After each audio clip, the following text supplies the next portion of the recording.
Bonjour à tous, c'est le docteur Walid Mekedem et aujourd'hui on va parler de ça, l'oméprazole, les oméprazoles, l'anzoprazole, pantoprazole, ce qu'on appelle les IPP, les inhibiteurs de la pompe à protons, une classe de médicaments donnés pour soulager les reflux gastro-œsophagiens, c'est-à-dire les acidités de l'estomac qui vous remontent vers le haut et qui vous brûlent, que ce soit au niveau de l'estomac ou que ce soit au niveau de l'œsophage. Alors, j'avais déjà fait une vidéo sur le sujet, et maintenant, ça fait un petit moment.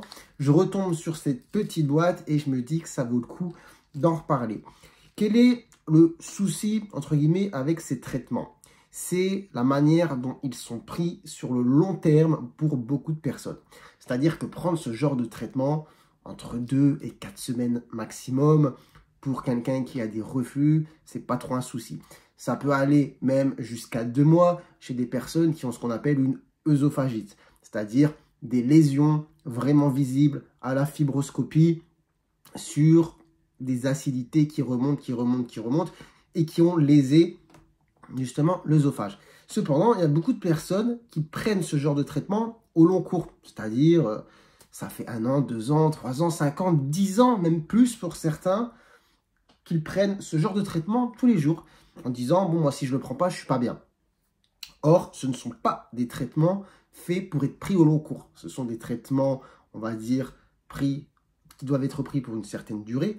Comme je l'ai dit, en général, moins d'1 mois pour ce qui est d'un reflux classique et parfois plus quand il s'agit d'ulcères de l'estomac, d'œsophagite, etc.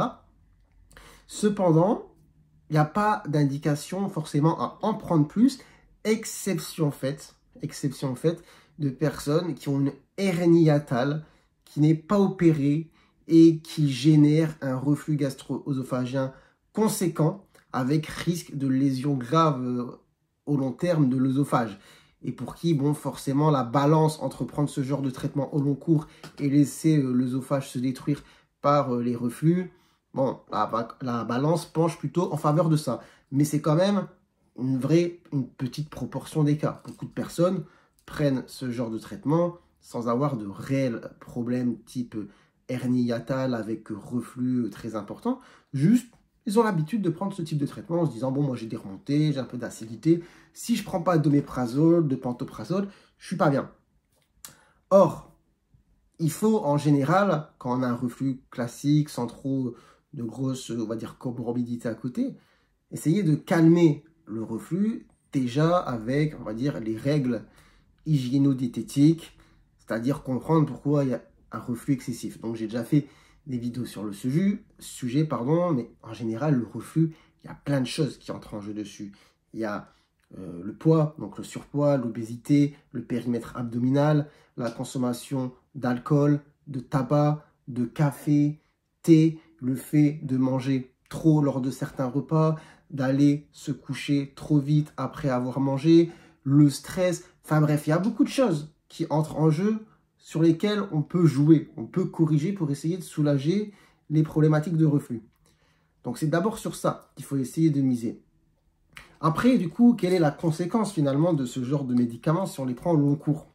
Eh bien, c'est des antiacides. Or, vous êtes d'accord avec moi pour dire que dans l'estomac, vous avez de l'acidité qui est présente de manière normale. Vous imaginez bien, sans avoir de grosses notions de physiologie, que cette acidité est nécessaire au fonctionnement normal de votre système digestif. Si vous diminuez cette acidité, vous avez des risques de malabsorption de certaines choses que vous êtes censé digérer. Que ce soit par exemple des vitamines, des minéraux. Par exemple, vous pouvez avoir une carence en vitamine B12 qui peut s'installer.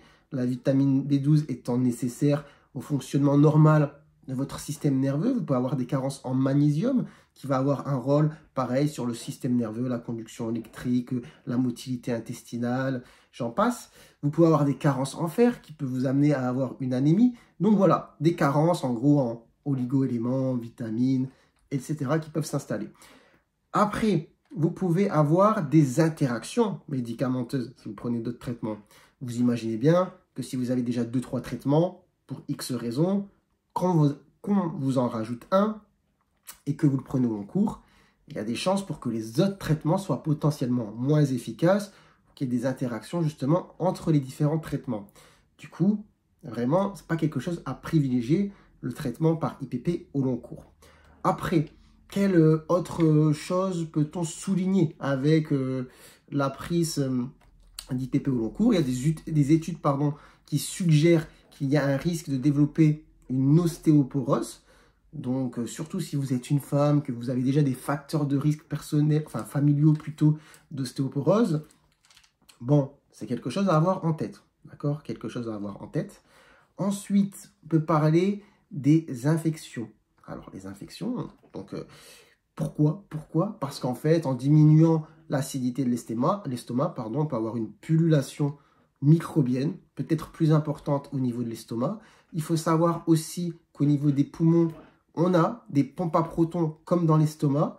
Du coup, en prenant ce genre de traitement, on peut les inhiber, diminuer potentiellement la sécrétion de mucus et favoriser aussi des infections respiratoires.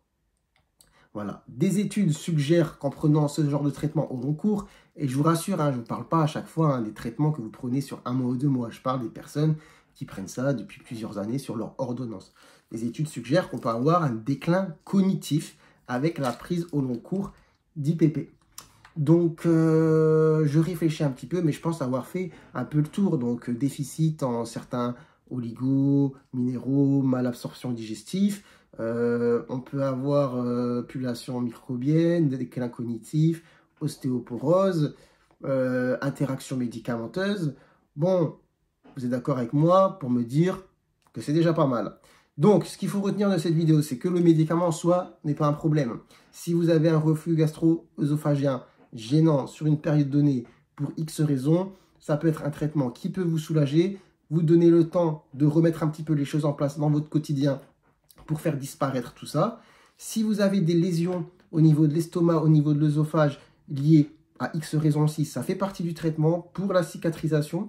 Mais au-delà de ça, mis à part le fait d'avoir une hernie hiatale non opérée, persistante, avec reflux très intense, il n'y a pas d'indication à prendre ce genre de traitement au long cours. Retenez ça. Et si vous avez retenu ça, vous êtes des champions. Voilà, j'espère que vous aurez appris des choses, que cette vidéo vous aura été utile. Et si c'est le cas, n'hésitez pas à vous abonner à la chaîne, pourquoi pas liker la vidéo. Et sur ce, je vous dis prenez soin de vous, prenez soin de votre santé. Et à très bientôt, je l'espère, pour de nouvelles vidéos. Ciao, ciao.